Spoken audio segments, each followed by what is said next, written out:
can take it away. Okay. Hey, Efrain, how you doing? Recording in progress. Good, yourself, Deon? Good. First of all, just want to get your thoughts. This is your second year under Greg. What's your comfort level now like compared to last year? I mean, my comfort level, it's always trying to learn more and more stuff from Greg every day, he teaches me something new. But yeah, I feel a little bit more comfortable about his playing style, like what he wants me to do and stuff like that. So, I'm adapting very quick to him, and I hope it's like noticing, Is there a next level you think you need to step your game up to, or what? Yeah, there's always different things that I could like improve in, and I hope like in the next weeks or so, like I could improve in them as fast as I can. Scoring and assisting and just being more around the game. I think I could improve myself a little bit more in that. Thank you. Thank you. We'll go with Josh Gessman next. Hi, Efrain. Thanks for taking the time to talk to us. Just wanted to talk about the creativity or maybe the lack of goal scoring that you sort of seen from the offense recently. You guys are getting wins, you're creating chances, but maybe the finishing or maybe some of the creativity isn't there. What have you seen in the last maybe string of games that has worked or hasn't worked, and where do you guys want to get better on that? Well, the good thing, first of all, we've been winning, so that, it's a very positive thing. Like, we could, practice more, like, creating stuff, creating more, more, like, patterns to know where we're going to move and stuff. But, the good thing we're winning, and we as players, we could, like, get, solutions, to have more clear opportunities. And it comes down to, like, we need to just finish the ball. Sometimes we don't even take shots that we need to take shots, so it's, like, just the little details. Is that something that Greg has sort of been preaching in training, is taking more shots? Is that something you guys think you're not doing enough of? No, us as players, I think we notice it. Greg focuses more on the big things, but us as players, we notice, the attacking players, or certain shots that we need to take that we don't take, like one I had in the past game the one Chicha gave me, the one out on a breakaway that I gave Brian. I should have shot that, it's just like little details.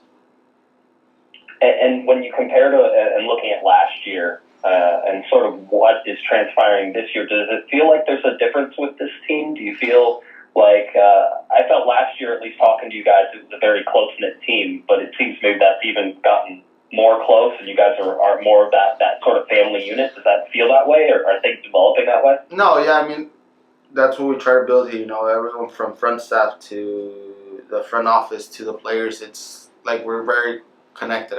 We all know what we're doing. We all know it's for the Galaxy, not for us. So that's something that, like, it's taking us where we're at right now. And every day we just remind ourselves, it's always for the Galaxy, always for the best of the club, and it's showing, Awesome, thanks, Efrain. Appreciate it. Thank you. If there's no other questions in English, we'll switch to Spanish. We'll start with Katia Castorena. Katia, go ahead. Thanks, Vicky. Efrain, gusto saludarte. Hola. Preguntarte cómo describirías el momento que te encuentras actualmente y qué tanta motivación representa, sobre todo en ese crecimiento personal por ser año mundialista. No, pues primero muy contento por los resultados que estamos obteniendo ahorita, estamos ahorita en tercero, creo, de toda la liga. Con una victoria nos vamos a primeros y empata, creo que pierde al AFC y eso. Yo muy contento, la verdad, y como dijiste, es año mundialista y tratando de demostrarme y que Tata me vea.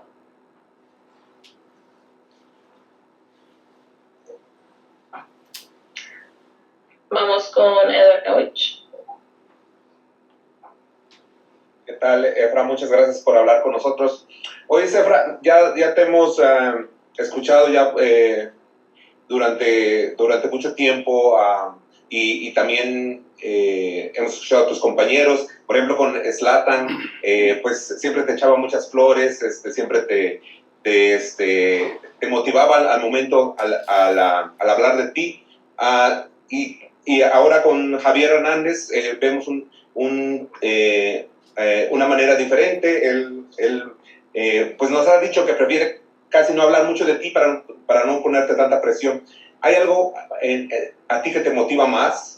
Si prefieren que tú trabajes en silencio o La verdad lo que me ¿qué es lo que te motiva más? lo que me motiva el día al día, sí, mi familia es lo que me motiva y por ellos hago todo, la verdad. Mi familia es mi motivación, mi niña chiquita que siempre hago todo por ella todos los días y esa es mi motivación. Gracias, Efrain. Vamos con Deon Alvarado, Deon, adelante.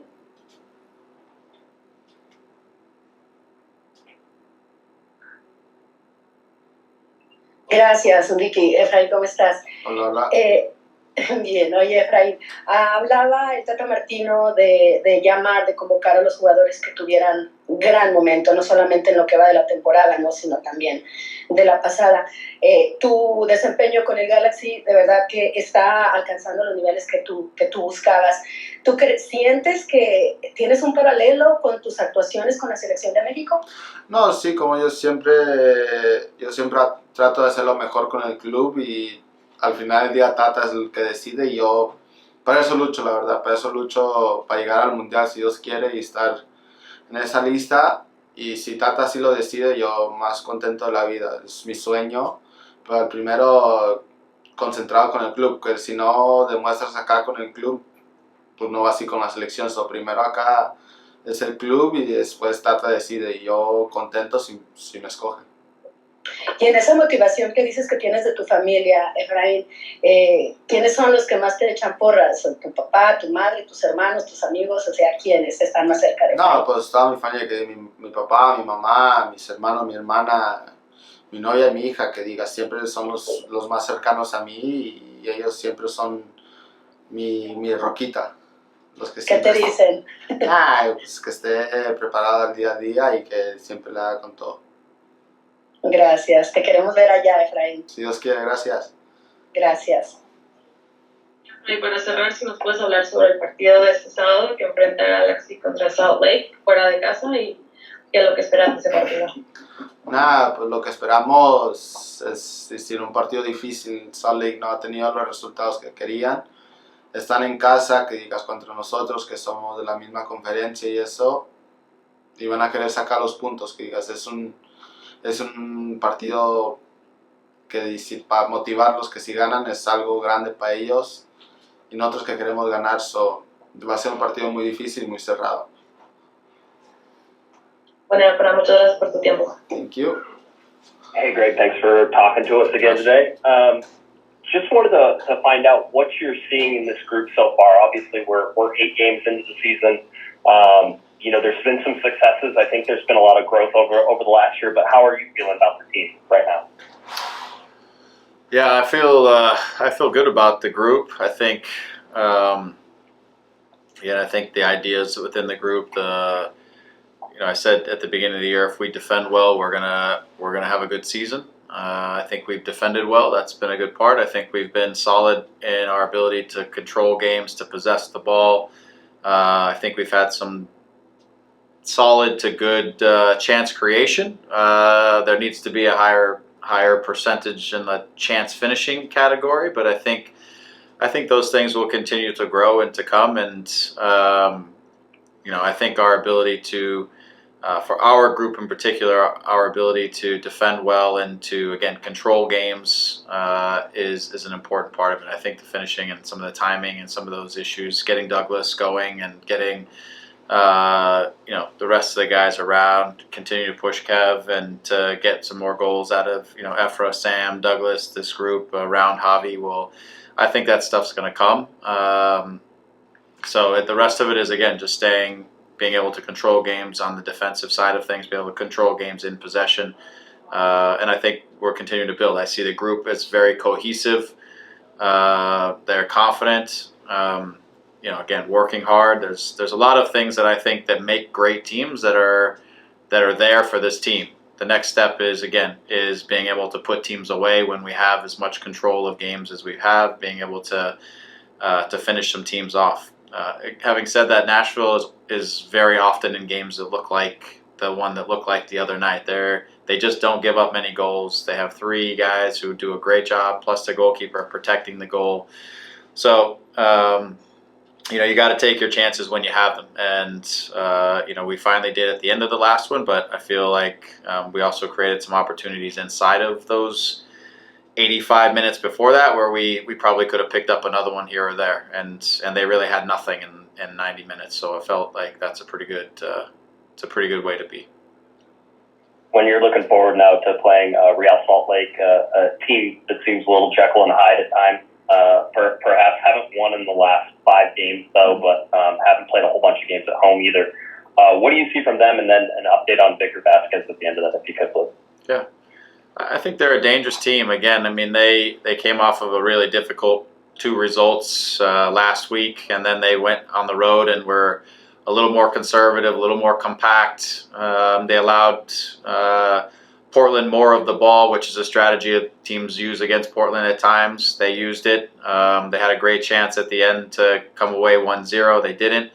But I felt like when I saw their reaction at the end of the game, they got what they wanted, which was they didn't give up anything, and they felt like they protected themselves pretty well coming off of a stretch in which they hadn't done so well at doing that. So, the question is, how much confidence did they get out of this last game? How expansive do they feel like they want to be at home? It's always a difficult place to play no matter what. So how aggressive will they be versus, how will they sit in a mid-low block? These kinds of things are things we have to read as the game is happening. But they have players who can make plays, and they're going to always have a strong mentality to compete. That's Pablo's MO is just he gets the guys ready to work, ready to compete, difficult to play against. If some of the things happen or don't happen on the attacking side, they'll still be difficult to play against. So we've got to take the game as it comes to us and try to put it in our vision. But we've got to be able to also protect ourselves and manage the game appropriately in Salt Lake, which is always a challenge. And on Victor? Victor making his way back. He was on the field today. I would put him as questionable for the weekend. We'll see if he can cross the bridges tomorrow, which is going to be difficult, to be honest. And then we'll see. But he's getting closer. He's back on the field and involved in stuff. So. Thanks, Greg. We'll go with Damien Calhoun next. Hey, Greg. Hey, your thoughts on Deon? I mean, he had one big moment against Nashville. He told us he wants more minutes. So how do you sort of, work him into the lineup a little bit for longer than 5 or 10 minutes, or how do you sort of balance that without interrupting what you've done so far on the field? Yeah, I mean, I think it was an outstanding finish for Deon. I think he should want more minutes. I hope he keeps pressing for more minutes and showing. This week he actually had more minutes than he had in any previous week because he got a midweek game for 75, 80 minutes in the Open Cup game. I think probably and he took his opportunity. So he's going to have more minutes because we have a lot of games coming up in the month of May, plus, finding good times for him to get into these games that we have, finding ways for him to come on, and at times like we did this week in the image of certain games to get him on with Javier is also something that we can look at. Look, part of the reason it worked this weekend is we had so much possession in their half of the field, and they had so many guys deep in the back. They had 5 guys across the back line. We could afford to put another attacking player on in the image of the game. One of the things that we've talked about with Deon is when we have a lot of possession, sometimes it's difficult for Deon to find space and for him to get on the ball, and he tends to float around in areas where he's not dangerous. It's so in this particular game, I was a little hesitant to put him on up high because I think he's struggled to find opportunities. So we put him on in a position that was slightly wider, and he was almost like a winger who was tucked into a position where he could then face forward whenever he got the ball and face the goal. And so it ended up working out because the touch that he got, that he finished, if he's playing central striker, I'm not sure if he gets to face the goal like that. Whereas when he's coming from that slightly wider position in this scenario, he's now facing the goalie, one touches, finishes it to the back post. So it's trying to find, again, it's the moments, it's the scenario, but he's been great. He's working hard in training. His opportunities are going to continue to come. it's strikers' mentality is not to be patient. So I appreciate that he wants more minutes. I get that, and more minutes are going to be in his future for sure. There's, like I said, we have optimistically 7 games coming up in the month of May, along with the game this weekend. There's going to be lots of opportunity for everyone to make a difference and have an impact. And one update: Mark Delgado, he was limping, I think, after the game. Was that everything's okay with him? He's good. I think Mark always limps after the game. I just think he's looking for attention. I'm just kidding. He put in a shift. He was excellent, and as he has been all year. And I think it was a grind for everybody to get through that and get the win. So he's good though. He's all right. Thanks. Yeah. We'll go with Edward Kowich with LA Times en Español. Go ahead, Edward. Thank you for taking the time to talk to us, Greg. My pleasure. Greg, this is your second season with the Galaxy. Is there something in specific that you told Efrain Alvarez at the beginning of the season, something that you wanted to see from him? And if you can talk to us about his progress so far.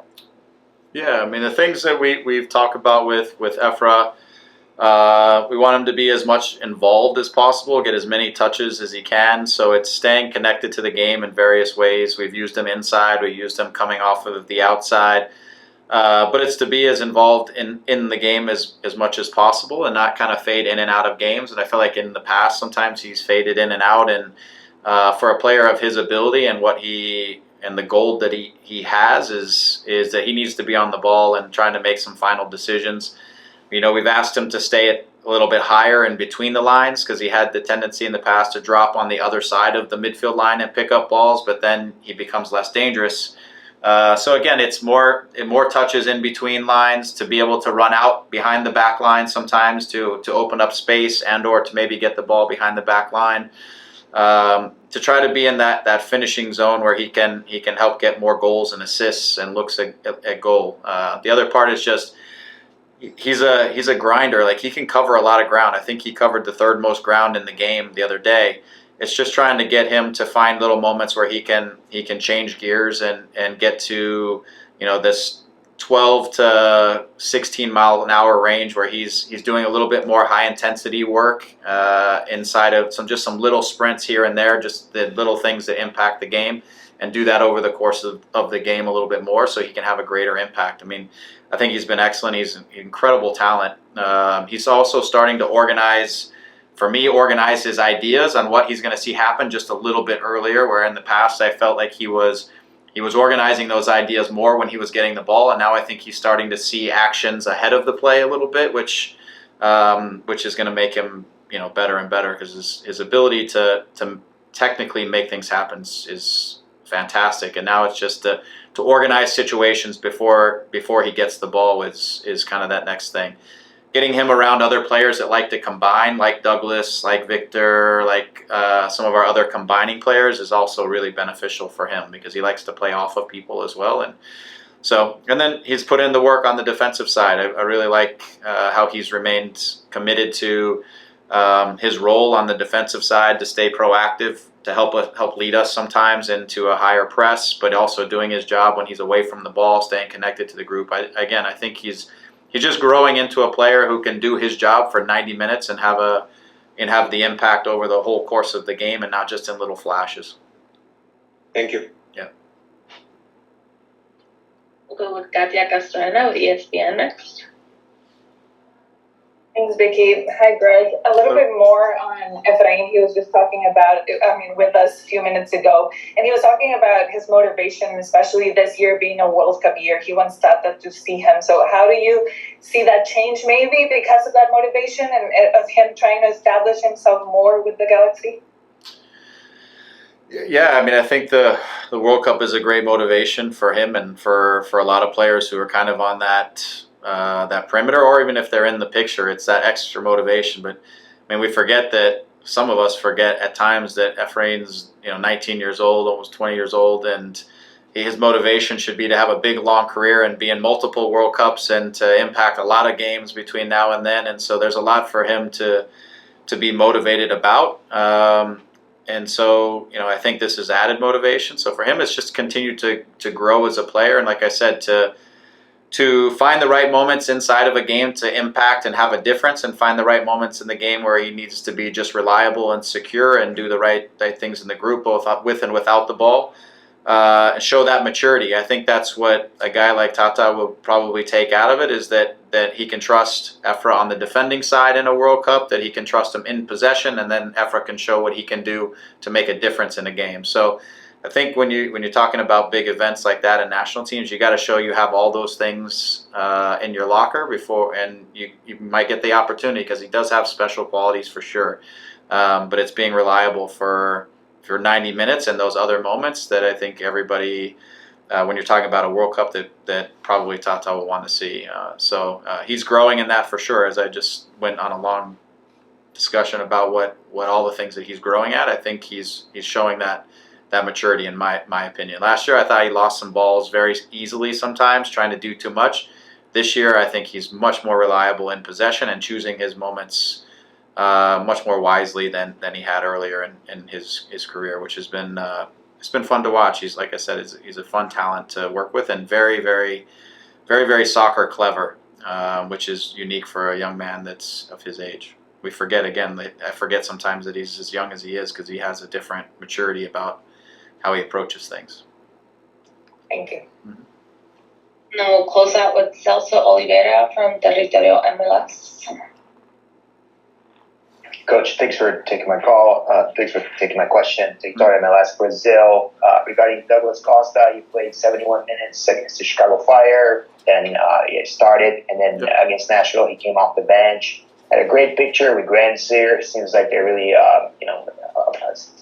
happy about that partnership on his Instagram. Can you talk a little about getting him up to speed, as you mentioned earlier, and where do you like to see him, eventually when he's full and 100%? Yeah, I mean, a few different things there. He has a great relationship with Sam. It's like a big brother, little brother, very competitive. Every day they're keeping track of who's winning and who's scoring more goals, and so they have a lot of fun together, as they do with the other guys. But those two in particular have a great banter back and forth.